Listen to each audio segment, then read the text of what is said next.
Vanessa, are you there? Yeah. Hey, Vanessa. Hey, you're looking. Hi. Oh, hey, what's up? I cut my hair. Oh, you cut your hair? Yeah. Wow, you're looking good. Can I watch your yoga video? Oh. Oh, hey. wait a sec. Who are you? Hey. Oh, well, hi. Hey. Hi, Steven. Hey, it's Steve. Hey, how are you? I'm good. Back from vacay. Welcome Refreshed. back from vacation. Was it refreshing? Yes, very much. I mean, it looked like you were up in the boonies. Yeah, I was definitely up in the I was on the top of a mountain. Literally. The top of the mountain. So tell everybody, like, what were you doing? So I had a little family vacation. We had all of my siblings and my nieces and nephews, my parents. We all rented a giant house at the top of a mountain in Pigeon Forge, Tennessee, at the in the Smoky Mountains. It's right next to Gatlinburg. I've been there, by the way. Have you? Gatlinburg, Tennessee, and I've been to Dollywood. Yeah, so Gatlinburg, we were about 15 minutes away. We were right on the edge of Gatlinburg and Pigeon Forge on that main parkway strip. So speaking of that parkway strip, you can tell Pigeon Forge was more of a very high tourist area. Yep. You know, it's like you're driving down Myrtle Beach and it's just all these random crappy restaurants and with fast food style stuff and just stuff to get, you know, go-karts and arcade centers and that kind of stuff right on the actual strip. And then if you went to Gatlinburg, that seemed like more of the cool hip area. Like you got some breweries and bars and stuff like that. But to get on top of the mountain was the scary part. You know, me and my 4-door sedan with not 4-wheel drive barely made it up there. So there's giant steep driveways that had to be 30 or 40 degree pitches to get up, winding roads left and right with no guardrail. So it's like if you make a long and winding road. You make a wrong turn, man. Or if you're not paying attention, you're going right off the road. You're interrupting my Beatles singing. I think you're interrupting me. Okay. Vanessa wasn't like this last week. Vanessa wasn't like you. Hey, someone's got to put you in your place, right? Vanessa puts me in my place all the time. She does. She's well, I mean, I'm happy to have you back. I will say there was some good feedback about Vanessa. I think we should have a 3-way with you, me, and Vanessa on RAWtalk. Yeah. RAWtalk, Steven. That's Get your head out of the gutter. My head's not in the gutter. Yeah. So the trip was good? The trip was great, man. I mean, it's so weird because you're driving around these mountain-looking homes that look like they're made out of real-life giant Lincoln logs. It's surreal when you get on the top of the mountain. I mean, the view you have where you can overlook the entire, you know, stretch of the Smoky Mountains is crazy. You're above the clouds. You're above the birds. You're seeing birds below. You know, it's very weird to be that high up. I think we were 2,000 feet up. You know, there's obviously higher areas in the mountain range, but we were pretty high. I tried to wake up for some shoots early, you know, do like a sunrise photo shoot or something like that, just to get the scenery and a nice landscape shot, especially to practice with some presets on. But every morning I woke up, it was just filled with fog and haze. I mean, that's why they're called the Smoky Mountains. And it took a while for that to burn off, probably until 10 a.m. or so. And then by then you had hard, rough, harsh light. The best time to shoot was definitely sunset up there. The issue was once the sun started setting, you literally had maybe 5 minutes to grab a shot because it would just set so quickly once it got past that mountain. It was definitely hard to get some photos up there. And in the end, I ended up just taking some raw photos with my iPhone. And, you know, it was fine. Nothing great, but low light. iPhone's terrible. But shooting raw and decent light, it was all right. Throw some Skittles on there or other presets and it works out. I hear you. Well, welcome back. And I flew the drone too, by the way. I saw that. I saw there was some drone footage. What drone do we have still? Well, the Mavic Pro, I have at home because we never ever use it. And if anything, we pretty much refuse to use it anywhere. That's where that went to. You never use it. I was looking for that. But I was nervous to fly it because the satellites up there are next to nothing. I mean, you really don't have much of a signal. I had to tether off my brother's phone, which he had like a 4G hotspot that he was working off of, and fly it that way. And I was in a fly zone. I wasn't in a no-fly zone. I was a little nervous about that as well because there was a local airport fairly close, but we were still, 5 miles away? I think you have to I don't know the rules. We haven't flown in so long. It's something like that, but it didn't give me a no-fly zone or anything like that. So I did fly, and yeah, once like I was maybe 600 to 800 feet out from the house, I started to lose signal, and that was when it got scary. So I immediately brought it back, only flew it like maybe twice, And every time I put it up, I'm like, I can't see it anymore. I'm bringing it right back because God forbid that thing crash and the Smoky Mountains light up on fire, all because of me. That's why we don't really fly those drones. We don't even have the new ones. I mean, the new pocket ones that the DJ I have would My probably brother has be the great. newest one. Yeah. Oh, well, he's better than us, Steven. Yeah. Yeah. Moving on, were there any new ratings on the iTunes? Did you check this week? I didn't look at anything, no. You didn't check the notes, Steven? You didn't see the notes that say any new ratings on Apple? That's for you. Why is it for me? Because that's wrote your it. job. You're That's the second. your note. You're the co-host. You go look. We've got a couple from the 24th of August and one from the 25th. All right, read those. Let's see. Are they new? Let's see. Love this podcast. Love the Great. podcast. Keep it up. Don't stop. From Fernie236. Thank you, Fernie236. I've been also getting a lot of texts. We haven't been saying the text line.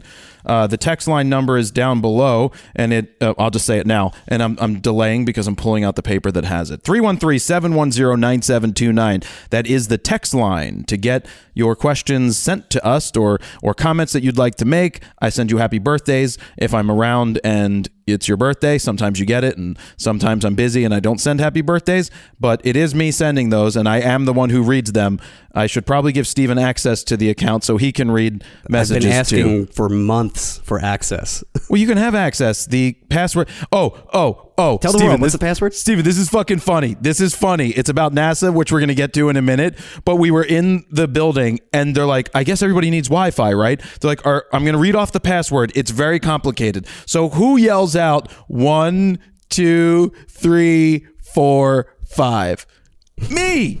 It's a Spaceballs joke. It was hilarious. Everybody laughed. Okay, I was going to say, did people get it? No, they got Spaceballs it. reference? The older people, not the younger influencers, they didn't get it. But everybody else, they're like, and then she starts to, she's like, and the code is 1, 2, and I was like, yes. No, but the code was so stupid. It was 6, 3, 0, 1, 7, 5, 9, 9, Niner. 8, 6, 12, 3. It should have been 8. 10, 9, 8. It should have been a countdown. Blast off. Yeah. And then blast off. No, the code was really stupid. But anyway, I thought that was kind of funny. We'll get to that in more of it a little later on in the discussion. But the number is 313-710-9729 so that you can text us. This is episode 14. I do now put that in the description of every single one of our podcasts. So depending what you're listening on, Stitcher, Apple Podcasts, Spotify, it should be there if you need to just actually look at it. It's right there in the description. Yep. And we've been hitting the goal of Friday morning is when this will come out, just so that you're aware. If you haven't checked out old podcasts, go ahead and do so. These are weekly. And if Steven isn't here, I'll fill in. And maybe one week, if I'm not here, you and Vanessa can do it. There you go. But speaking of filling in, I did attempt to do it there. The issue was, like I was saying with the drone stuff, 0 cell coverage, 0 everything. I mean, my Wi-Fi speeds were half a meg up, if that. I couldn't even upload a picture. It was pretty bad. So I was pretty sure Zoom was not going to work out well for us, or at least it would be a very weird latency lag that would be a nightmare to sync up. So that's why you and Vanessa ended up doing. I still ended up editing it there, which took forever to download the WAV file from there, but it all worked out. Well, I also sent you MP3 just in case you couldn't download the WAV. Exactly. I was being smart. Yep. And I brought the mics, I brought everything there. I was ready to go. And yeah, once it was actually time to record, it was like, yeah, this is not going to happen. There's another trip going on right now by Sony called Condo. And it's out in Utah. Is it Sun 3.0 Valley, or 4.0 now? Wait, it's not Utah. It's Sun Valley, Idaho. Potatoes. It's been 3 years since it's happened. I chose not to go. They asked, of course, if we wanted to go. And the biggest question we always say is anything new coming out. And basically nothing that we know of is coming out or being announced at this thing. It's more of a gathering of the juggalos. Whoop, whoop. Well, it's not really. Before it was like you said, it was nice to go because you would kill 2 birds with 1 stone. You would be there for new gear, but also as just a collective gathering and hanging out with old friends and coworkers and industry people. But yeah, now it's just kind of let's hang out for a week, which is great for people that aren't constantly making content like us. It's a little tough to just go for a week and not make content. Well, so how it works is you fly out on a Monday. And one of the reasons I didn't want to go is because it's just in the middle of nowhere in Idaho. So I'd have to. Usually you get the best pictures out of that. Well, sure, depending on what you're looking for. But I personally didn't want to fly to Chicago, then fly to Utah, then get in a car for 2.5 hours to get to Idaho to do the condo event. And that's a Monday. And then you're there Tuesday, Wednesday, and you leave on Thursday. And it's really just meant to be yes, it's nice that they bring community together, but if there's no like reason, it's time out of the office. For us to go, yes. Right. I don't want to go shoot just shoot setups. They have beautiful setups because that's what Canon does. Sorry, Sony does. They bring in beautiful models, both men and women. I had to crush on this one guy this one time on the A7 III video. If you ever look at that cowboy guy, he is still hot in my books. Did you remember I thought him? that was the A7R III. Oh, it was. Oh, the A7 III was Vegas, right? Correct, yes. And this was the A7R III. This guy... That was the first Sony trip we ever did. Where we didn't get kicked out of that. I usually get kicked out of every... Yeah. I always get threatened to be kicked out of every event. I wonder why. Including the NASA event this week, but we can discuss more of that maybe later.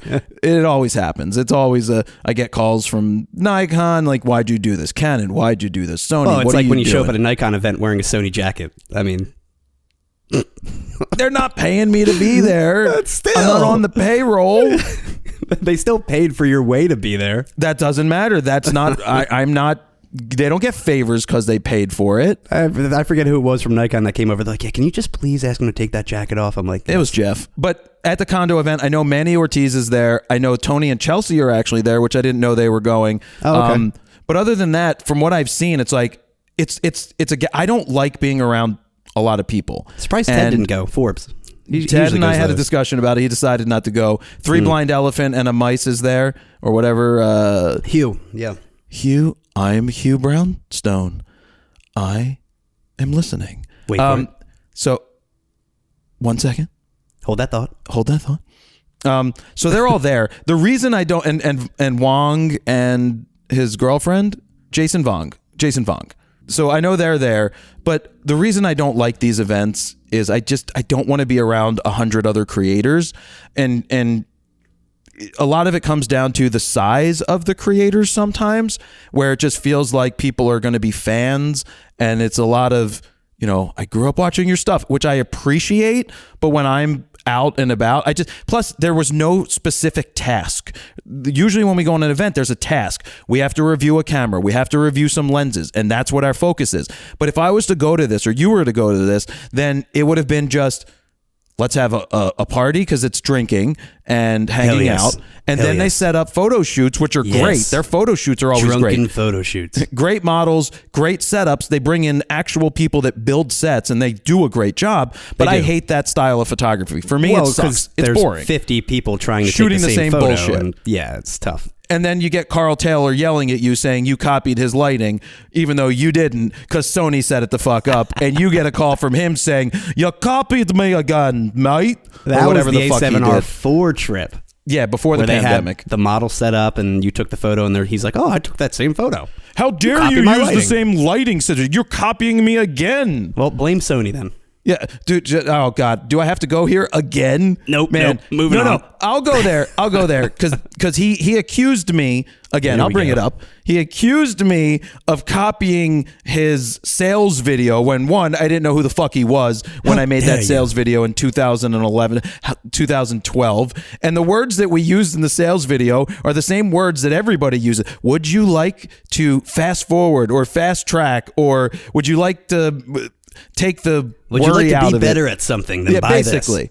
This? Like, I'm going to take the fear out of it. You're going to become a better photographer because of this. You're going to join me on 4 real-world photo shoots as if you're my assistant. I mean, it's not rocket science. But when you want to deal with someone and there's an issue, you call them. So I called his studio and had a conversation with him. It didn't end well because I ended up basically saying, all right, we're not going to get anywhere. I'm going to go fuck yourself, and basically got off the phone. And you guys are BFFs now, right? Well, no, that's where it went because I'm like, hey, you have an issue. Talk to me personally. And he said what he thought he said was, I think you're copying me. And I said, I am not.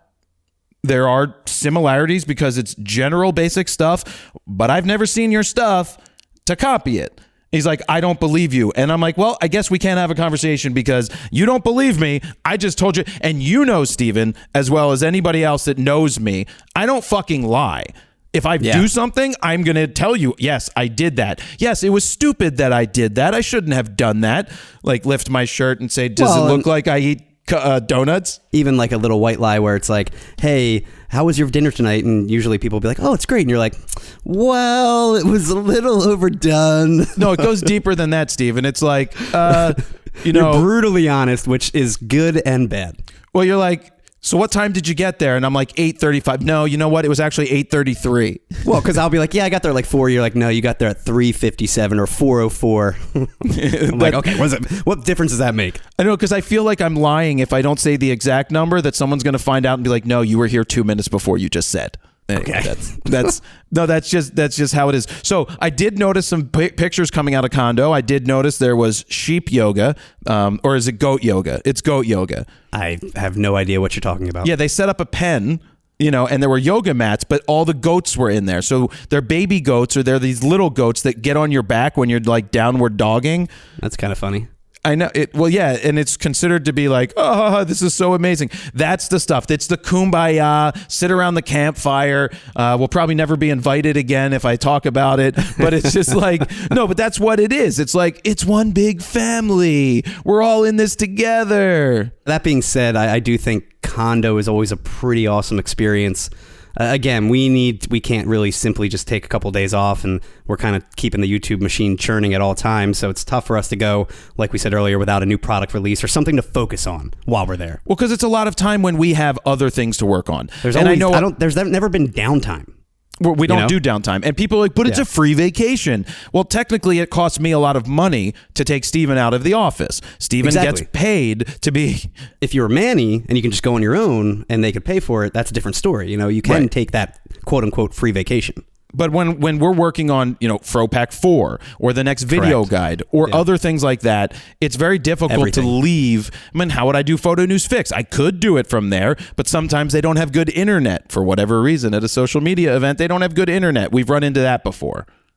I don't think we've ever skipped a week of Photo News Fix. To this day. I think the only times... So I think we did maybe 48 to 50 Dan's of them. filled in. Yeah. Yeah, Dan's filled in. I think his didn't reach 100,000. I think it stopped at like 99,972 or something. That's kind of funny. He'll never listen to this anyway. Yeah, you guys haven't filled in for me in a while. Maybe it will happen again because I have no problem, but I still write them usually, and then we do them. But we've done them from the road before. In fact, we did one at Condo, that other one that we went to years ago. Wait, was that when we did it in the hotel room? We did it in the hotel room. When it was on like a 4-inch teleprompter and I had to put it like 3 inches away from your face? I can't see that teleprompter. Yeah, so I think you were literally like 3 feet away and I had to get like a super wide lens, which I can't go that wide because it's a teleprompter, so you're going to see the teleprompter. Yeah. But I can't see, so it doesn't really matter. But the biggest reasons for not going is that there wasn't anything going to be happening most likely that we needed to do, and I get very anxious at these events just because I'm like, this fucking sucks. I don't want to be here. I don't want to just hang out, have dinner, have lunch, have breakfast, have people like drinking. It's kumbaya. I like hanging out with people. Which for me, I'm like, please invite me all the time. That sounds great. Yeah, but I think you don't like having downtime or like that relaxing time where if you're not doing anything, it means like you're just not, I don't know, like you feel like you need to be working. I feel like I need to be doing something. You need to be doing something at all times. I do. Unless there's like... You're not the kind of guy that would like relax on a beach with a beer, is what I'm saying. Well, whatever. One, I don't drink just beer. Relaxing on the beach. 1, I don't drink beer. 2, I don't relax. 3, I fucking hate the beach. I hate the sun. Yeah. Unless I'm in like a cabana with grapes and someone fanning me off. then I'm in a much better place. This is true. So yeah, we didn't go on that trip. A lot of it was... Dan, you can stop fanning them off now. Stop feeding the grapes. Just stop feeding me grapes, Dan. Go back to work. Get back to editing. Do you know who I am? So that's why we chose not to go to that this year. And if it was closer and maybe it was less time, if there was something else involved, like new, we would consider it. But we do the same thing with all the other companies too. We're usually like, guys, really? You want us to come away for 4 days for something? Like, none of them really do a condo type trip, which to me is more like a thank you trip. that is just hanging out. You know, most of them are always very gear centric or something about a new product. Yeah. Anyway, move on. Yeah. Part 2. Oh, yes. Part 2 of my getting my work critiqued we put out.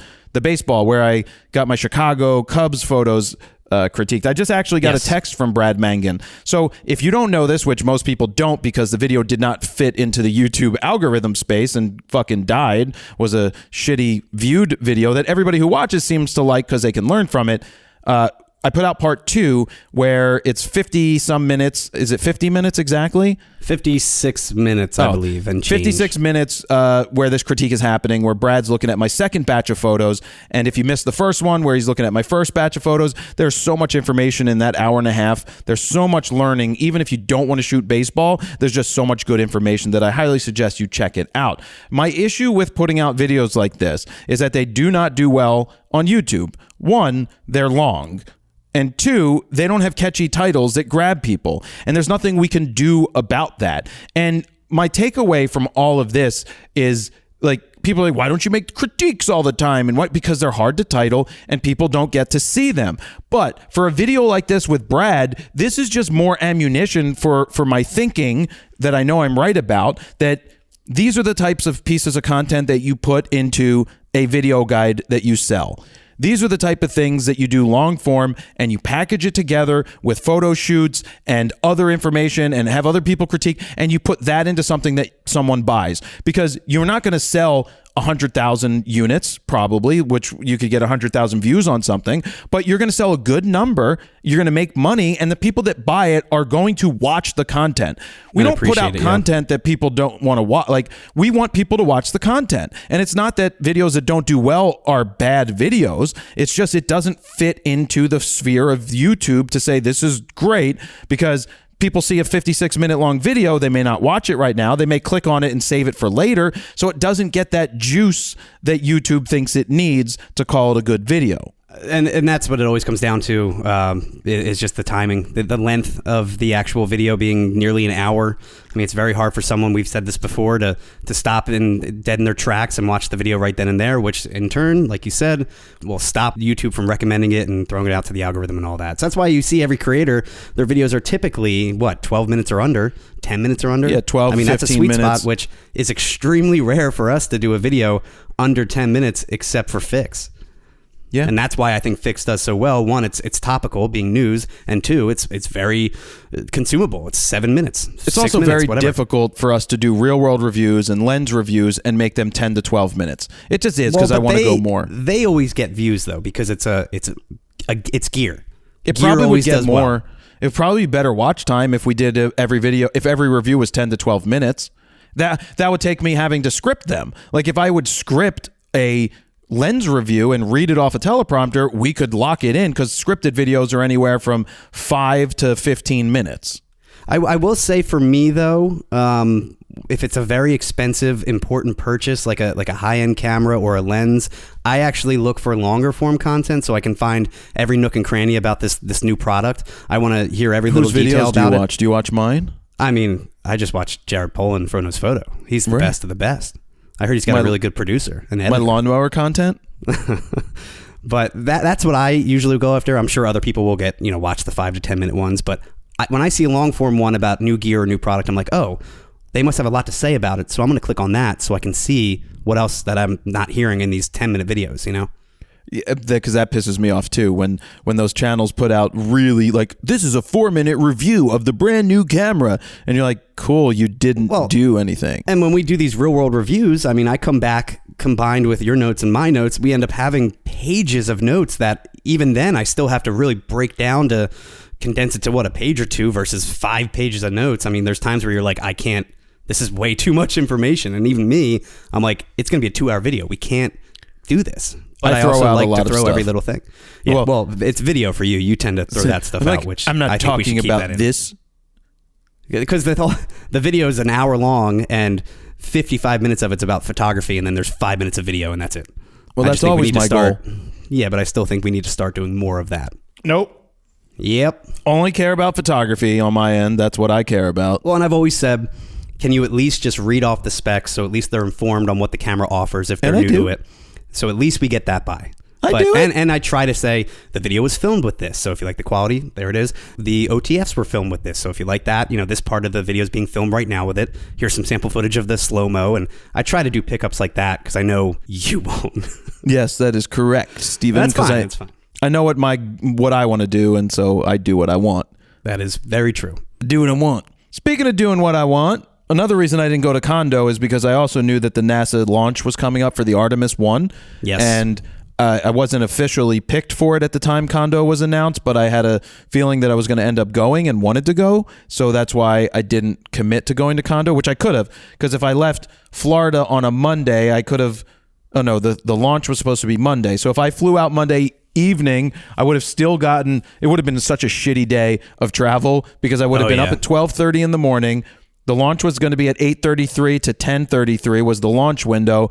And then I would have had to get back, go to a hotel, go fly another 5-6 hours and drive. Oh my God, I would have been so miserable because I get cranky. Speaking of being up for how many hours that first night, how was the experience? I mean, how much prep time did you need before the actual launch was supposed to happen? Well, let me back it up a day or two because for those who don't know, I applied for NASA social gathering, which was for the Artemis 1 launch. And the launch was on a Monday. They had us come in Fridays because we had to start at 8 in the morning on Saturday, where they took us around the base, Kennedy.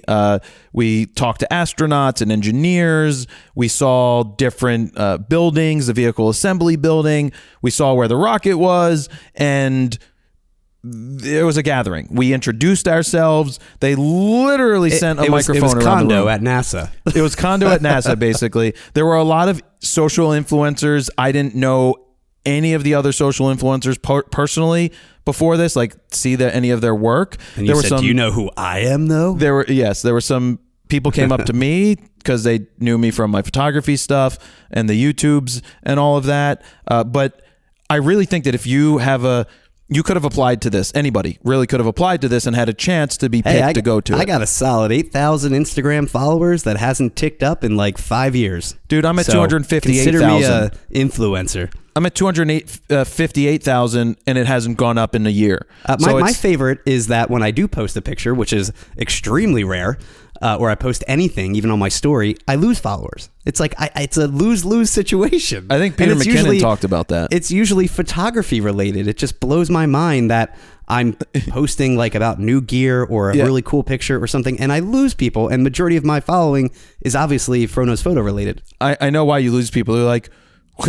He still hasn't built a website. No, he still hasn't built a website. No, it's more Where's so his like Squarespace at? Yeah, it's more so this guy who I forgot I followed him. He never posts, so I don't even need to be his friend anymore. Or it's that I did, by the way, post a reel for the first time in like 2 years this past week of my.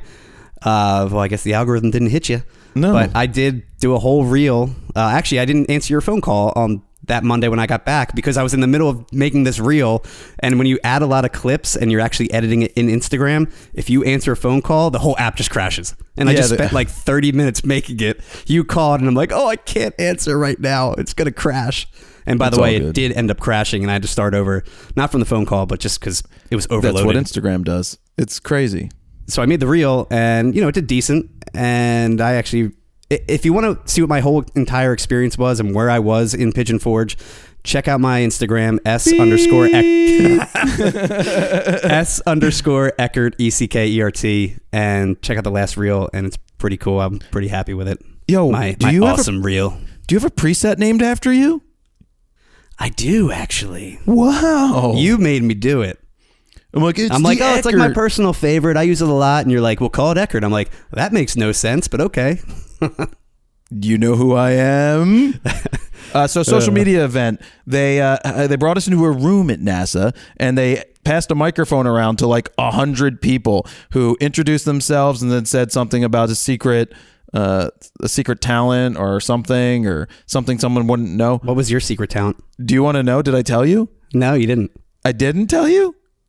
No, I don't recall. So it comes around finally to me. We're in like the last 20. I'm like, Jared Polin, FroKnowsPhoto.com. I'm like say what you're hoping for. I didn't say I was from Philly. I did boo someone. Wait, did from you New actually York. do your intro like that, like Jared Polin, or were you just like Jared? No, Polin? I was like Jared Polin from Frono's Photo. They're like, who the fuck's this guy? And I was like, I'm looking forward to getting images of the rocket launching. I was in New Orleans when it was being built, so it's kind of cool to be here and see that. I like that thing. My secret that I don't, that nobody really knows anything about is that I do not have an OnlyFans. Did you really say that? I did. That's good. That's funny. Did people laugh? Do people? Well, yeah, I'm sure they laughed and were like, "Oh!" But was it like an awkward laugh? Like probably. This guy probably, but see, you know what, Steven? Just because you say OnlyFans doesn't mean it means nudity. Like OnlyFans was started as a place for a Patreon ripoff. Nudity. It is now. But also, on the flip side, there's nothing wrong with nudity. There's a girl a woman in Philadelphia who runs for office, and she has an OnlyFans for nudity. And she's like, sex work is real work, right? Like all of this stuff, and just trying to get the taboo-ness of it to not be as taboo. Like, so if you're a woman and you can, and say you have a kid or something, or you want to put yourself through college, and you end up doing this stuff online and it makes money so that you don't put yourself into dangerous situations, tricking on the side, which I know it's tough to trick on the side. You can get hurt there.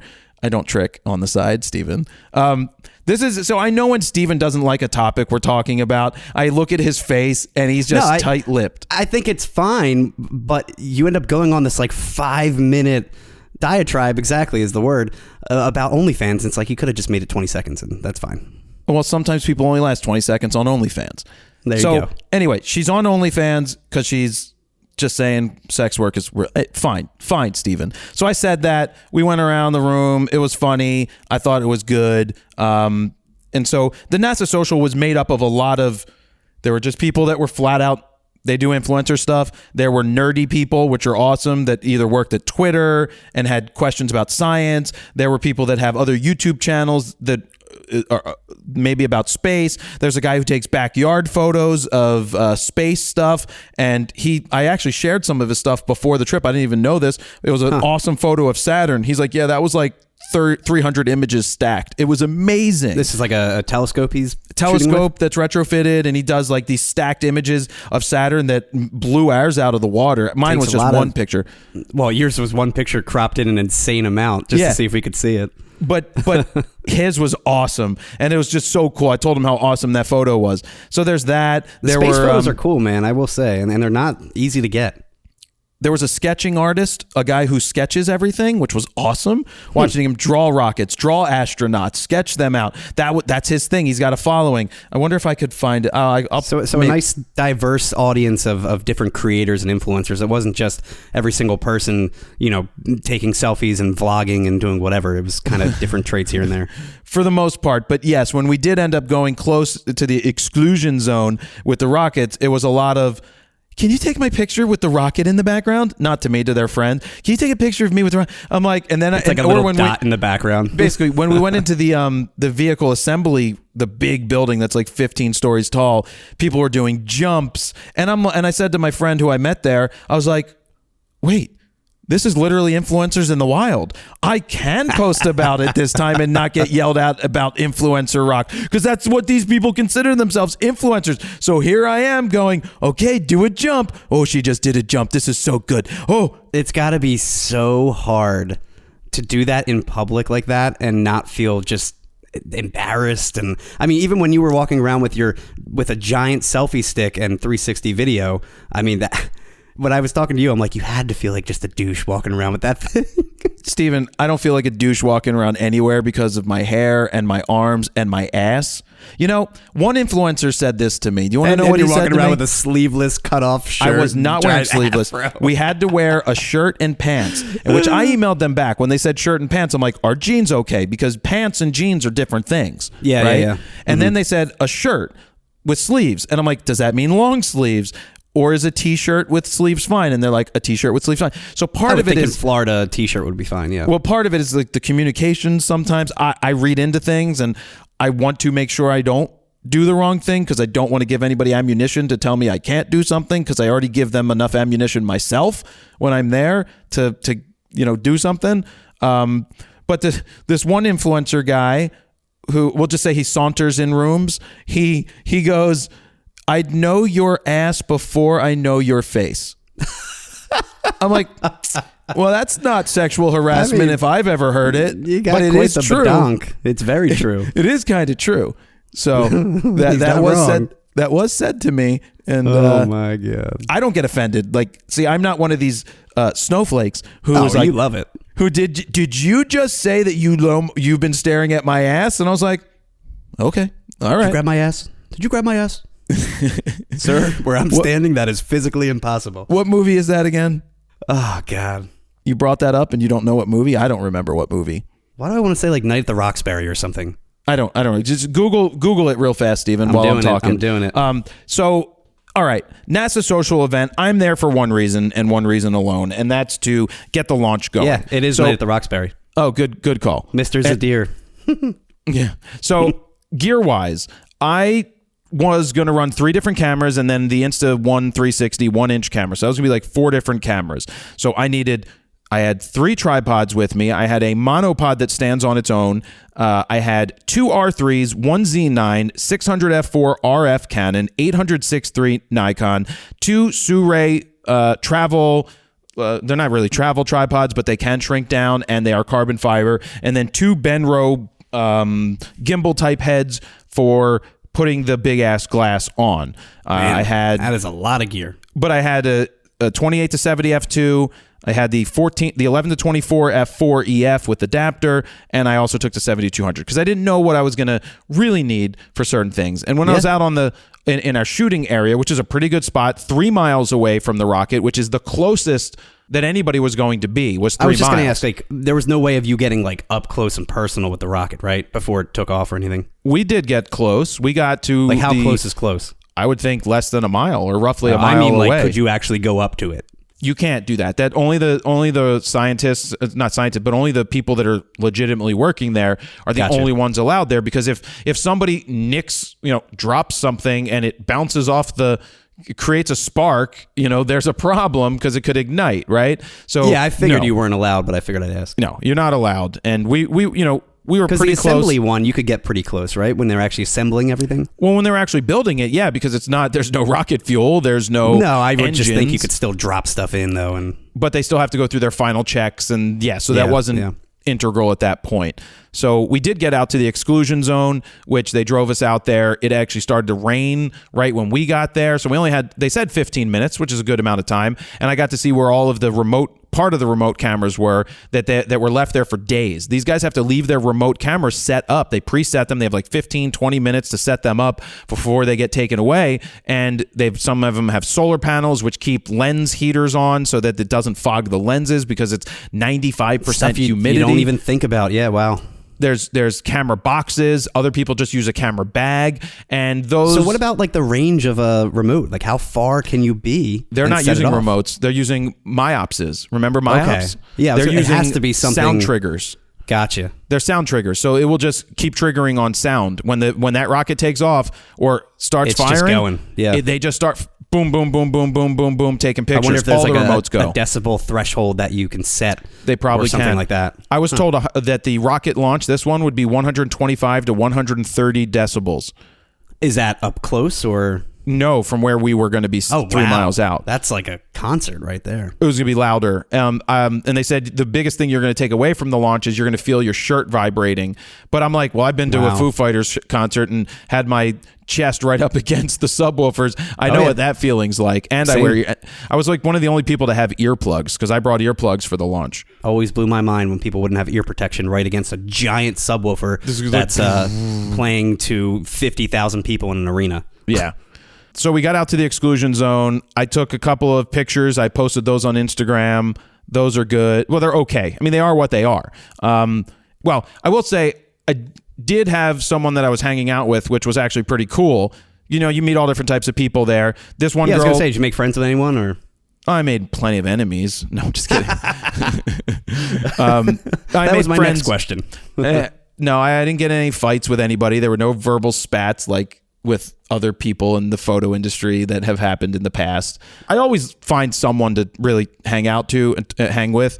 I don't like big groups, and I just don't. For as outgoing I'm an introverted extrovert. Like, I'm both. That is true. It depends on the situation. I can be the guy that's the center of the party, and I can also be the one that just sits there by myself in a corner because I don't want to be, it's too loud or there's too many people, there's too much small talk. If it's small talk, I don't want to be there. I can't deal with small talk. But yeah, no, I basically met this one girl who's from San Diego, and she is a filmmaker, and we just talked. Like, we sat with each other on the bus each day. It was kind of like Forrest Gump and Jenny, and I'm Forrest Gump. She's Jenny. I figured. I'm Forrest Gump. Lieutenant Dan, you have legs. Lieutenant Dan, ice cream. Can't sit here. You can sit here if you want. Sights taken. Sights taken. You Jew. I did make friends with Faisal. He has a... You act like I know who that is. Who's that? Faisal. Oh, Faisal. He was another guy on the trip. I think he does some form of like Muslim content. Okay. Oriented stuff. We got along really cool. He's kind of reminds me of Manny Ortiz. Very, very similar to Manny Ortiz. So that was cool. But no, I connected with this one person, and we hung out most of the time. So she was cool because she would crack jokes, or she would laugh at my jokes. She would keep me in line, which is always needed. Usually that's Steven. So it's nice. Or Vanessa. It's nice. or Vanessa. It's nice to have someone that will back you up or just tell you if you're doing too much, or just hang out. So that was cool to have someone to cohort around with. You might have seen her in some of my Insta stories. It's just nice to have someone else to hang out with. So that's cool. That's good, because these trips could get lonely too. I mean, it's sometimes when you're on your own, it's like, I've got no one to talk to. I don't know who these people are. I'm just going to try and do my thing, but it's nice to have someone to kind of chat with the whole time. Right. So we get to the launch was set for 8:33 in the morning. That was the first of the first attempt. Could be like when the window opens. There's a window when you're the closest to the moon, I believe, so that you're using less fuel. All of these trajectory nerdy things that nerds come up with, so they know when you should take off and launch. So I got to the parking lot. They told us to be there at 2. That we would be forming a line at 2 to get on the buses and do what we need to do. I got there at 12:30 a.m. Of course, you did. I did. Well, because no one knew if how bad's traffic. They said there could be 100,000 to 500,000 people coming, and you don't want to get stuck and end up missing. You're there for one thing. So I'm going to be there as early as possible. I had snacks and food. I got peanut butter. I got bread. I got apples and bananas and water and all that good stuff. Nice little picnic. Yeah, basically, because we would be there at 12:30. And we had to be up all night till 8:30 when the launch was potentially going to start. So you got there at 12:30 and they didn't let you in until 2? Well, no, at 2. So we were at a checkpoint where the press office is, and then we get on these 2 buses and then have to get to the gate, the south gate, to get the entrance to Kennedy, to the Space Center. And then from there we were driven to the press site, which is the 3 miles away, where we had our pad to set up and do everything. So we got there around 2:45, 3 o'clock, because nothing was on time. Nothing worked on time, but at least we were there. Didn't leave anybody behind. 5 hours to set up and wait, right? Basically, it was, I just set up my tripods where I wanted them. I didn't take my camera out. I mean, I took it out just to see what it would look like from the distance. The 800 was cool for top to bottom for video, because that's what I wanted to use the Z9 for 8K, 60 frames a second RAW, and the R6 was going to be 600 f4 vertical, trying to get photos that I can track as it's taking off, because it's long. You want to shoot vertical because the thing is 322 feet tall. And so I then at that point was like, it would be stupid to set up a wide camera from where we are. It's going to look like an iPhone picture, and I'm not going to be that person. I was going to ask that, because sometimes they'll get the trail, the actual rocket trail. Those are all remote cameras from much closer.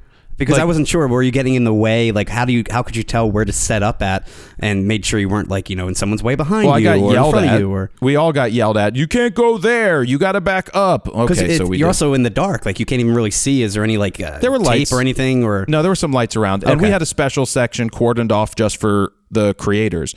Very few people had. No one had a 600 f4. Just we'll put it that way. The guy that I did talk with, who was next to me, I think is a Fuji ambassador. He said that he does. I'll pull his name up in a minute, but he had a Z9 with a 800-6.3 setup, and then he had his Fuji medium format that he broke out, which said it was giving him like a 300 millimeter equivalent. So wait, I don't know. He's a Fuji ambassador, but he's shooting with a Nikon. He's not hired by Fuji. Fuji hires him to go around and test like new cameras and stuff. Huh. So let me see. I have his name here. It's Michael Clark. His name is Michael Clark. He's got 111,000 followers on Instagram, so he's real, more so than a lot of other people. But he has 111,000. Yeah, and so he's got a lot of cool. He does a lot of surfing. It looks like he does a lot of wildlife and nature. He's really good. Yeah, cool. He's got some nice stuff. So you can check him out. It's Michael Clark Photo on Instagram. He also does National Geographic stuff. Nat Geo Travel adventure photographer. Let's see. Internationally published, award-winning adventure photographer, Nat Geo Travel contributor, live passionately, push it to the edge, prints available at his website. So I was next to him. He knew who I was, which was cool. I will tell you this. So everybody gets afraid when I step to the front to talk to everybody because people, they always think I'm going to say something. Is he going to announce his OnlyFans website? You know how fucking professional I am. But so we were in the building. This was the day before what I'm talking about right here. And this woman who was from Twitter was talking to everybody and brought something up. And when she finished, I looked over at the person who's running the social and said, I'd like to say something. And she looked at me like a deer caught in headlights because the fear is always there that I'm going to say something. All I wanted to say to people, and which I did, I just went on and said, hey, I just want to say that if anybody has any camera questions or issues with settings or anything that you need help with, there's a couple of us over here who are professional photographers. We can help you figure it out. Because one girl came up to me before and she's like, hey, I know you, you know this stuff. My card is saying full. How do I keep shooting with this other card? Do I need to? And it was like a 5D Mark III.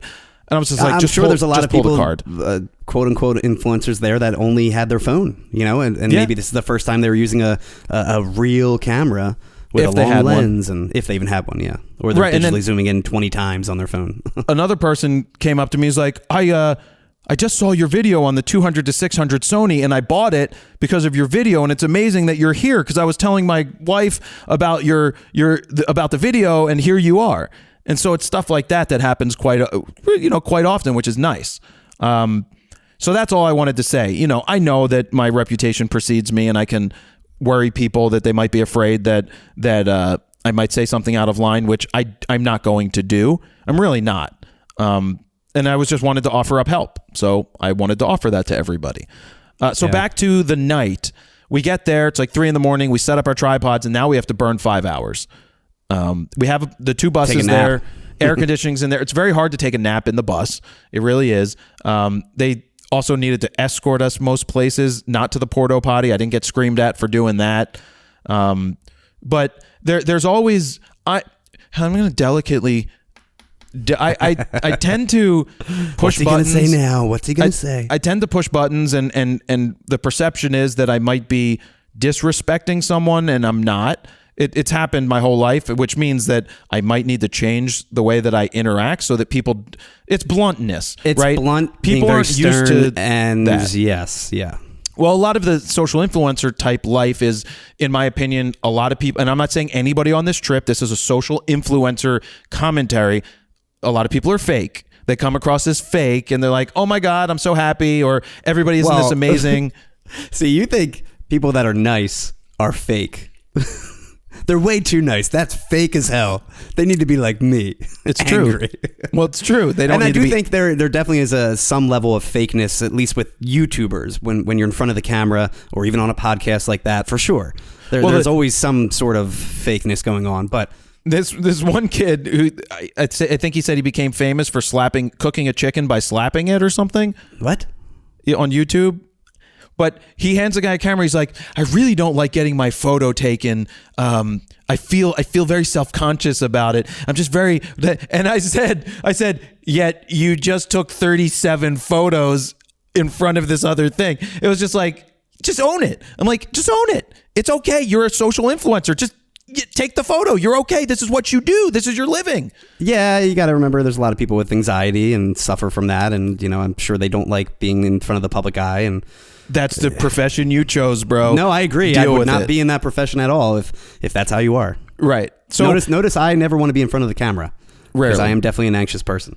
Yes. So we're burning time talking to people. They had a merch booth set up to buy merch, and it was the worst setup. The merch booth was fine. NASA merch? Yeah, it was NASA merch. But what they needed to really do is bring out some actual merch people that tour on the road, because the line was so slow moving because the merch people weren't real merch people. Oh, you want an extra large? Let me go through these 50 shirts right now and try and find one. So they really needed the merch dude and someone to just be like, all right, next, boom. What do you want? Boom. And so that was that. But it also helped kill some time while we were waiting for sunrise and dodging rainfall, which we actually had some pretty clear weather. So we were pretty good and go for launch come it's the a shame morning. That you were a go all the way up until, 40 minutes? And yeah, they stopped the clock at about 40 minutes. And so the clock was to like the right of us. Yeah. A lot of us thought, well, we heard there were some issues with fueling. There was a valve thing, a this thing, a that thing, and they rectified most of it, but they thought they saw a crack in an engine, which maybe they didn't. And then about 8 o'clock, well, they already told us that there was the hold, so it wasn't going to happen at 8:33, so I didn't set up my camera yet. But I did keep my cameras under the bus. A good rule of thumb is it's not air conditioned under the bus. It's the same temperature as outside. So if I kept my stuff in the bus during air conditioning and I take it out of the bus, it's going to take a while to equalize and get back. So it's going to fog up and steam up. So I had to explain that bus. to my sister when she was using the Canon RP on the Tennessee trip that I was on. She would go from 66-degree air conditioning to 95-degree heat and wonder why it was fogging up. Right. And so I finally set up my cameras, getting ready to go. And then we're just waiting, because I waited till about 30 minutes before launch, and we got to the point where the sun was out. We had a good launch window, and there ended up being an issue with engine number 3. They thought they had like a hydrogen leak, and it's pretty much the same issue they had prior. And after learning from the press conference, I believe they think it might have been an anomaly and it might be a faulty sensor, that everything may have been good, but it's better obviously safe than exploding. Well, and speaking of exploding, what happens if, God forbid, it did explode and you're 3 miles out? I mean, is there a possibility of you guys getting hurt? No, we are far enough away that wouldn't happen. I just think of like a plane crash or explosion. Like, I feel like they always find debris miles away. From what I know, I asked, so they said if there's an anomaly, we're getting right on the bus, but that would be hard to I would just have to leave my stuff or something like that. Yeah. But it didn't take off, and I was prepared for this. You got to be prepared mentally that it might not happen. So my biggest takeaway was, it's like days and weeks. It was weeks of preparation in my mind. A lot of stuff was prepared in my mind. I needed to think, how am I going to do X? How am I going to do Z? How am I going to do Y? What are my settings going to be? How am I going to track the spaceship, space thingy, the Artemis? And a lot of the actual shooters who do this stuff, they're like, we actually set it to infinity focus because it's so far away, and we just shoot. Stars. Yep. And we just shoot. He's like, because autofocus won't track it. I'm like, you don't have an R3, right? The worst, though, is if you're just a tick past autofocus, sometimes it's out of focus. Right. You know what I mean? Some of those lenses are very finite when it comes to turning just a little bit too far. I was going to set it to autofocus myself. I was going to try and track it. I probably would have done with autofocus the R3 as well. Yeah, I agree. I was prepared, because I'm like, I need to underexpose, right, a faster shutter speed than what it looks like with my naked eye to compensate for the fucking flames that are about to happen. So I was going to what are we talking about? Like 2-3 stop difference between flame exposure and probably a overall lot. exposure, But when these other shooters were talking about 1/8,000th, I'm like, well, good thing for me, I can go to 164,000th if I want to. So just talking to other people, getting ideas on how they shoot, but you have to be prepared that it might not happen. And in this case, it might not have happened that it might not launch, and they scrubbed it. And so if the launch was going to be Friday, they were going to try again Friday. I didn't think I was going to go, but then probably if they said that they were going to go Friday and it was good to go, I might have flown out tomorrow on Thursday. In this case, when they announced that it's going to be Saturday at 2:17 in the afternoon, I was like, I booked my flights. I would have FOMO. Really, I had FOMO right there. I'm like, well, I want to finish the job that I started.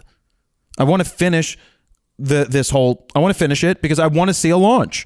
And so it's possible again that when we go back on Saturday, there could be lightning, there could be rain, and during the window at 2:17, it's Florida in August, something could happen. I mean, there's a storm like every other day, right? Or every day at some point. Every day. And if it doesn't go Saturday, they can try again Monday. So would I change my flight to Monday and stick around? And then after that, I would stick around till Monday, and then if it's still scrubbed at that point, just come back. Well, then after that, it would be October. So wait, they would do try Monday? Again. They would do Labor Day? Is it Labor Day? Yeah, the 5th. That's this Monday? Yeah. Oh, wow. You're working. Time. You got me there. Yeah, because all next week, you've got Apple announcements coming on the 7th. But if it doesn't go this time, then they wait until October again. So I would go back. I would just go back. I mean, I'm going to see it through. That's what my hope is, because I want to see the launch. I more want to feel the launch. You need to complete the mission, Jared. And the thing is that all of this preparation is for, I'll tell you, 4 seconds for it to clear the tower. That's what the Z9 is going to capture in 8K 60p and RAW is for 4 seconds. That was something, speaking of the preparation, we kind of went back and forth. Do we use the R5 or the R3, or let's say the R5 and shoot 8K30? And I'm like, well, let's do the Z9 that does 8K60 and it does RAW on top of that, 12-bit RAW compressed to a certain extent. But at least you're getting the flexibility of that flame being overexposed or underexposed, and you can bring it back in post. So we played around with that a lot. Now, the issue was DaVinci is really the only software, the Studio Pro version, that actually works with the Z9's NRAW. So I couldn't open it in Premiere. I couldn't open it in anything. So we had to get DaVinci Resolve. We had to do a couple tests. Then I had to upload to YouTube to make sure it will accept 8K60, which, by the way, took forever to process. I uploaded maybe a 30-second clip, and it took like 4 days to fully process the 8K60. I didn't think it was going to. And then on top of that, we were playing around with HLG, so HDR video. So let's say shoot in RAW, then we convert it to the HLG color space, and from there we can at least display it in HLG. But the issue is YouTube only accepts 4K 60 HLG, and that's the highest it'll go. So we can't even utilize that full 8K resolution. So in the end, I think we compromised. We're going to do 8K 60, just SDR, and go from there, and hope that it looks awesome. And that's the hope. I mean, I also need to learn. Steven and I, well, tomorrow, Steven will be in here tomorrow, so we can work on balancing the gimbal heads, because I'm not good at that. I've never really done that, and it's not like a gimbal head that you see on a walk around gimbal. It's like a Wimberley head, which is like a lot of nature photographers use it so they can track birds easier. And so I bought the Ben Rowe versions that are carbon fiber, much smaller, a little easier to travel with. I just need to get it balanced. The Michael Black guy was actually helping me with that. And balancing those types of gimbals are the worst, because you make one adjustment here, then you got to make another adjustment over there, and then there might be a little front heavy or a little back heavy, and you really got to adjust it and fine tune it so it's perfectly centered and balanced, and it's not easy. Yep. And so then the other thing I was going to do is use the R3 to shoot with the 600 vertical, and the whole thing is about all of these weeks of mental preparation and physical preparation and gear preparation. Lasts for about 1:30 to 2 minutes of shooting, because it's not like I can track the thing much further. Well, because then it's going to be super tiny. It's going to be super small. Now, there was this rig, and I put a reel together of it, that this one guy has this rig with cameras set up, with lenses all set up on it that are massive. I don't know if it's like 1,500 millimeters or whatever the hell they are, but the guy can track it like a gun turret, and he does that. He's independent. I learned that this guy's an independent. NASA? That wasn't NASA. That's an independent the white guy. Rig you're talking about. The white rig. That's an independent guy. That's got to be hundreds of thousands of dollars worth of gear. It is, but he also films all the SpaceX launches, and I believe he got one of the early SpaceX launches that exploded, and he sold a shit ton of that footage, so he made a lot of money off of it. So this rig he tows around, it's amazing. Check out one of my Insta stories. Go back. It's a reel of this whole rig. I was like, oh my God, this is fucking amazing. I mean, even towing it around, like literally on the back of the truck. You're saying, like, like a rig, like he's got a RV type thing. Hit a pothole and the whole thing just poof, I don't know, glass is shattering, and But that was pretty cool. And he built that, you're saying? I think so. Yeah. I mean, it sounds like he's like an engineer to a certain extent too, right? To build something like that. I don't know. I really thought that was the regular NASA lenses or broadcast, whatever it may be. No, they've got their own. Wow. But it was still like, look, it's different doing the NASA social versus doing a press event. They're two different things. Press people could just show up and set up when they needed to. They had access to the press area because that's what they were approved for. With social, you have to play the game a little bit and you have to do what they need to do, which is the social stuff, which is fine. Like, and NASA's a government body. So if you saw me post that I bought 6 cases of water because NASA couldn't supply any, the couldn't supply any part is that NASA, the government states that government entities cannot buy food or supply anything to journalists or other people. I thought you're social though. Is that journalist? You just said press was different. Yeah, it is, but social and like we are doing a thing where we're sharing information out. And so if you're given anything, it could be considered that they're greasing the wheels or it's propaganda. It's a bullshit We're talking thing. about survival, like just water. There should have been water, and I think that they will do that in the future. But I went ahead and bought 6 cases of water and put 3 on each bus the next day just so that everybody had water because I'm like, well, I'm just going to do that. And that's what I did. But hopefully they have more of that next time. But it's interesting because you have to walk the tightrope of there's social influencers and then there's other creators and everybody's there to create. What I found interesting is I got a lot of messages from people after the scrub being like, sorry that it got scrubbed, or I was really enjoying your stories. This was awesome. Because I don't realize that all the time, that people are living vicariously through the information we're putting out in these videos. Or watching your journey live. Right. And so that's what other influencers were doing, sharing their journey and educating people. And that's the goal of the NASA social, is to spread the information about NASA. That's their job. It's something the average person can never really witness on their own. I mean, how many times can anyone say, hey, I witnessed a NASA rocket launch? Well, and this is the first one in how many years? Yeah. Well, this is the first launch of a NASA rocket, of this particular rocket, the mission Artemis or whatever. Yeah. The Artemis mission is Artemis 1. There's going to be Artemis 2, which is supposed to put people into space, and then they're going to try and put people on the moon. They've already announced that it will be the first African American on the moon and then a woman on the moon. They've already announced that. They don't know who yet. Fast forward 50 years from now, and they're going to be like, remember the Artemis 1 mission, or where it all started. Well, they might say that, you were there. Do you remember that mission? And were $3 billion rockets that aren't reusable a good idea or not a good idea? Yep. They're going to say, remember that guy, Jared Polin, that said he had an OnlyFans? Yeah, they're going to look back on that. I did see Randy Bresnick, and he looked at me like I was a moron. Who was that again? Randy Bresnick was the one that we interviewed. He just got back from the space station. I went over because I have bad eyes. So I was like, are you... what's your name again? And I guess that's bad to ask an astronaut that because it's on his I couldn't read his shirt. I couldn't read his shirt. He pointed to it. I'm like, Randy, yeah, I just wanted to double check that it was you. We did an interview a couple years ago. Just wanted to introduce myself. Jared Polin, front of his photo, and he was like, okay. And I was like, all right, get nice away seeing from you. me, peasant. That basically is what it was. I was like, nice seeing you. Everybody was nice. I'm not saying he wasn't nice. He was busy doing his thing. The interview, I thought he was great. Yeah. Wasn't he the one Amelia Earhart's grandfather was the photographer? Sorry, his grandfather was Amelia Earhart's photographer. Yes. I will say the best part of this event, other than hanging out with the person I was hanging out with, because that's fun, I enjoyed that, was listening to the astronauts, the older astronauts, or any astronauts speak about their missions. They were funny. They had great stories. The engineers talking about how the engine's built. The one guy who gets to drive... How passionate they are about everything, yeah. The one guy gets to drive the NASA crawler that takes the thing back and forth. He say he goes like less than 1 mile an hour or something? It's 0.8 miles an hour when it's fully loaded. We're going to be there in 3 days, guys. It takes 12. I think it's like 8 hours or 12 hours to get it out there. And then they have specific stone. It's river stone from a certain place, Tennessee or Mississippi river stone, and that's what it uses. Because if those treads were to go onto pavement, it would break the tread and it would break the ground. So these crawlers, there's 2 of them, were built in 1966. They're using the same crawlers. Now, there's updates that have been made. They have 2 massive diesel engines. They go at 0.8 miles an hour when it's loaded. It can do like 1 mile an hour max.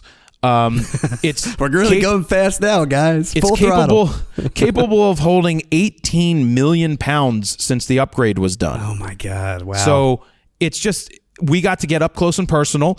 You're going to get to see some 360 footage that I've done. You got where some really cool stuff. I shoved the three. So I've got this Sue-Ray. It's like 20 foot long, maybe 15 foot long selfie like stick. A selfie it's stick, yeah. like the longest selfie stick. It's super light. It's carbon fiber. It is really light. And we were able to walk around. Man, you had to just look ridiculous walking around with this thing. I don't care. Do you think? But hey, that is the place because they're all like, oh, okay, well, we're all doing it, so who cares? Right. I got to walk under the crawler, walk around the crawler. I would lift this thing up and do panning. And then I saw that on the sprockets on the side, there was a shit ton of grease. All of this grease to keep everything nice and lubed. See, that's why I was asking if spermicidal lube, if you could get close to the rocket, because if you're close to the rover or the crawler, no, whatever the crawler's it's called, halfway back. It's parked halfway back. But still, I'm saying if they had to put the rocket back on the crawler, what if you stuck a rock in between the tracks or something? You know what I mean? You could still harm the entire mission. Yeah. Well, you're that close and up close and personal. So. We were allowed close to this thing, and I saw like just all the gears are much larger, so I was able to gently or just carefully thread the 360 camera through the grease and this little hole, so that and I wanted to make sure that I didn't. If you got it stuck or something. Well, it wasn't going to get stuck, but I could imagine that I got grease on the camera and it would have been done. Yeah. Because how are you going to get that off? Dawn is how you get it off, because you can get grease off of anything with Dawn. But I didn't have any Dawn. Little ducklings. But I did it. But I watched some of this footage back where you just spin on the computer, you spin the 360. So I was like, oh my God, we are inside the wheel of the crawler. It's super cool. Yeah, it was cool. You got to see it. So how much give do you have? How much do they have? Like when the rocket's on there, could it lean one? How much sway? It's 3 degrees. It's like less than 2 or 3 degrees, and they have to stop. It's rock. It's obviously it's not going to be a completely smooth. It's smooth. Ride. You got to remember the size of this crawler creates Yes, there's. But I'm saying they must have an insane amount of suspension. There's to a certain gyros. extent, right? There's pistons. There's all these different things moving back and forth to try and stabilize as best as possible. Because you're almost moving like a building. You are. You're moving the Statue of Liberty is 322 feet tall. Wow. I believe. So that's what you're doing. It's pretty crazy. It's mind blowing. They can do this what kind of goes stuff. into this, and that's why I really love listening to the scientists and the ex-astronauts and the current astronauts. We learned about the new spacesuits, that the spacesuits are rated that if there's an issue, they can survive for up to 6 days in the spacesuit, which sounds like torture. Wow. That sounds like torture to me.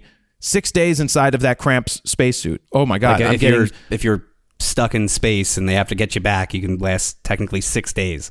Mm-hmm. Oh my God. And that means that you have to put a catheter in and everything. I don't know how you put I don't know how you put the catheter in, because you don't have like your hands, or you're in. Oh my God. You have to pee in there. You have to do everything in there. It's just insane. You hope it never comes to that, but it's just the things that you learn.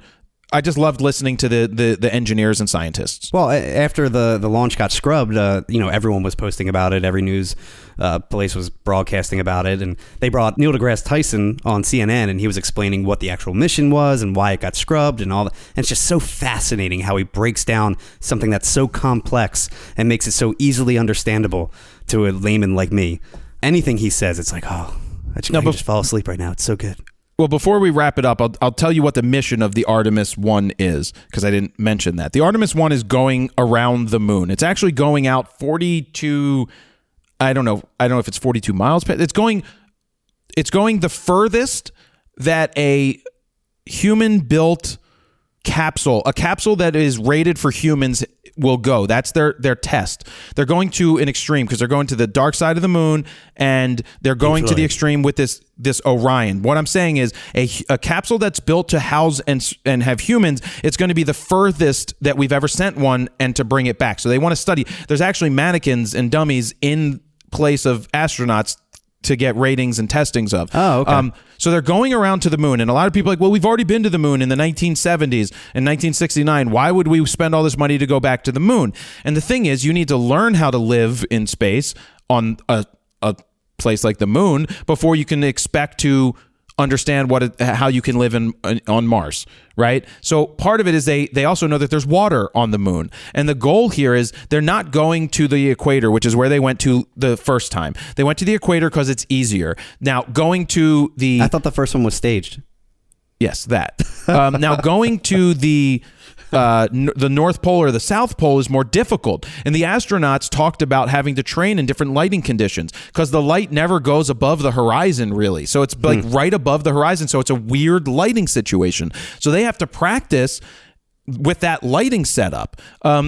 So they're going because if they find water and they're able to harvest that and turn that into fuel, then they're able to launch from around the moon. They're going to be building a space dock. Now, I don't know when and I don't know how, but there's going to be some sort of space dock that they'll lock into and they'll refuel from it's all science fiction shit that we've seen in the past that's now coming that they're building, but that's what their plan is to be able to take off from the moon after refueling there to go to Mars. And, another discussion that was amazing was they're like, our current engine technology isn't going to cut it to go to Mars. That's a 6 to 9 month trip.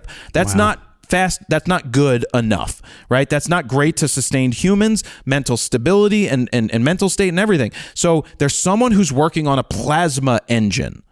It's a plasma engine. They're also working on nuclear technologies because you can get more power from that. But the plasma engine said that they'll take it to like a 90-day trip to the moon. So instead of 6 to 9 months, they're able to do it in 3. Or less, right? With a plasma engine, if they can pull it off. Now, it's not saying that it can happen, but there's someone who's testing and building something along these lines. And so that's interesting. So that's the mission. It's all interesting, yeah. They're going to go around the moon. They're going to send this Orion capsule out there, the furthest that it's ever been for a human sustainable capsule. And then they're going to bring it back, and then they hope to go up again. But it's like the next launch isn't for 2 years.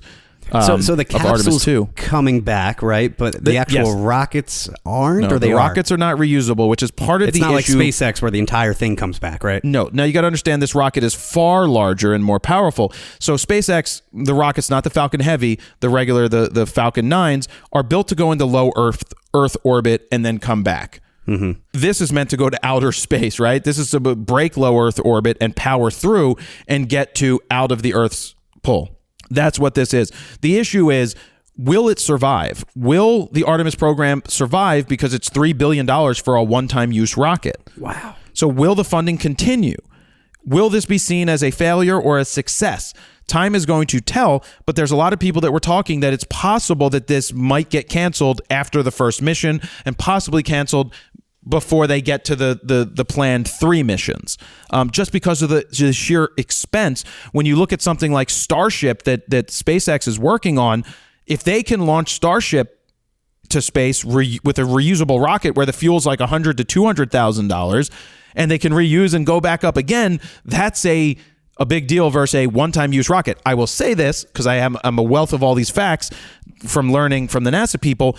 There's 4 engines that are with the Artemis, and each one of those engines is $150 million. Those are leftover engines from the space shuttle. They are engines that were used on Atlantis, on these other space shuttles, and I asked, I'm like, well, we don't have newer technology after 35 years? You would think, right? But they said that those engines were so good that they are still tremendous. Yes, they're still tremendous today. The only thing here is that each one of those is $150 million, and now they're going to be one-time use. $150 million each? Each one of those rockets. But also understand this: they were reusable with the space shuttle. The space shuttle ends up being a failure of a program, even though it flew 135 times. Their goal was to put it up roughly once a month, right?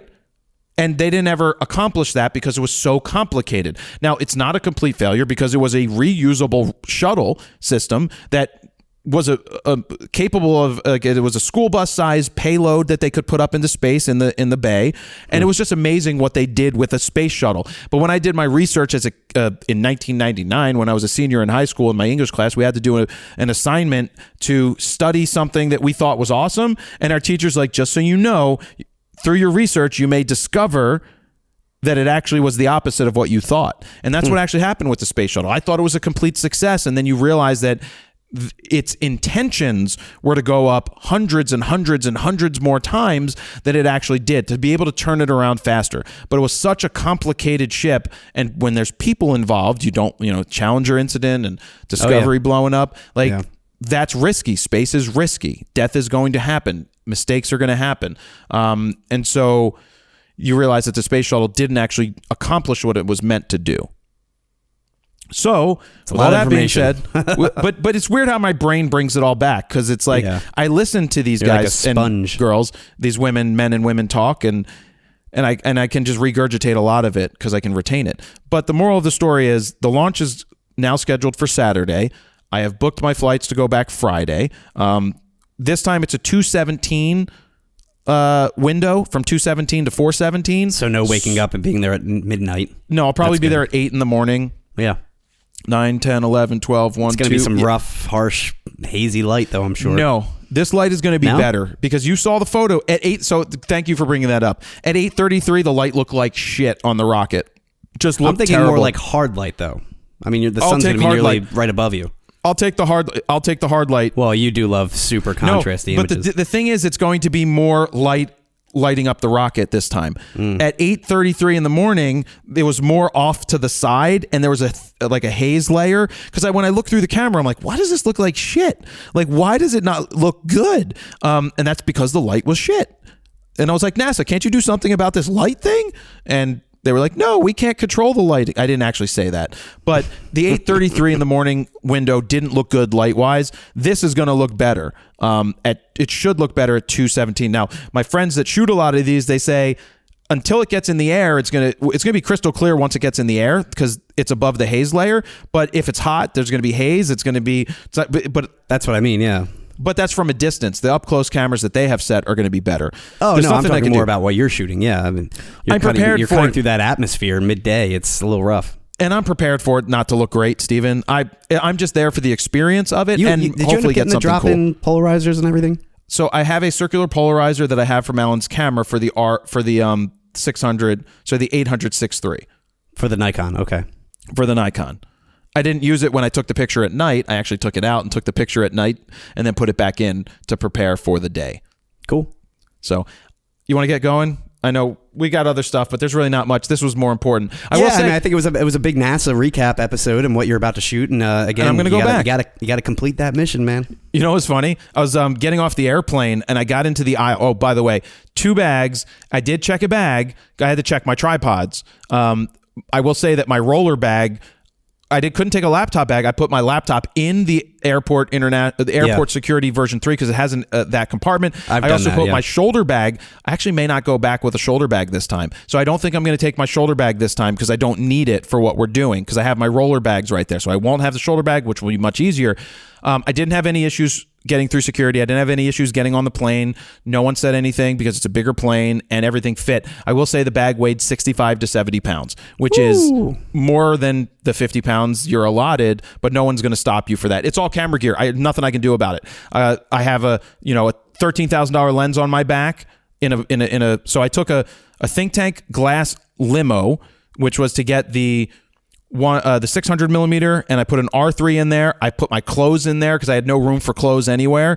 I didn't check the tripod heads because those are like $500 a pop. Yeah. But I did check the tripods.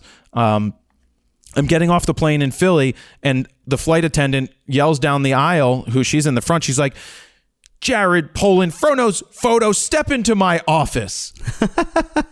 Her office is, in front of first class, where they the bulkhead. Yeah. And I'm like, I know I wasn't in trouble this time. And she's just like, "You slept the whole time. I was going to stop and say hi." I actually did. I slept the whole time. I was tired as shit. I probably slept 6 to 7 hours in 72 hours.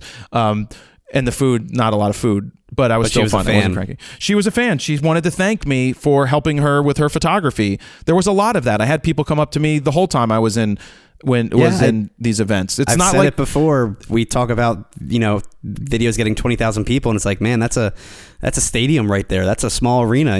That's a lot of people still watching. Well, it's not like people don't know me, because some people want to say like no one recognizes me out there, but anybody that's with me knows that I'm gonna get stopped quite a lot of times if we're in public. But it was really cool to have her stop me and say that she's a photographer as well, and I've helped her out, and I wasn't in trouble. Well, at least with the next mission, with the next launch, they seem pretty optimistic, right? If they say it's going to be Saturday, I would assume they kind of know it's probably going to go off unless weather permitting. Well, I think weather is the major concern, especially in the afternoon. It seems like the rocket, they've fixed that or resolved that, at least hopefully. We thought that maybe they were going to call it back to to roll it back. Yeah. We thought they were going to put it back on the crawler and roll it back in, which would have delayed it till October. Wow. They might think that I think they said it might have been an anomaly. The engine. So basically, what was happening is engine number 3 was not cooling down to the temperature it needed. It was like negative 423 or something that it needed to get to. Because what they do is they siphon through some liquid hydrogen, which is what they burn, and they that thought there was a crack or something, right? And right. That preps the engines for the end, whatever. It's just insane. They saw that it wasn't getting to the temperature they wanted it to get to, and it's possible that it was a faulty sensor.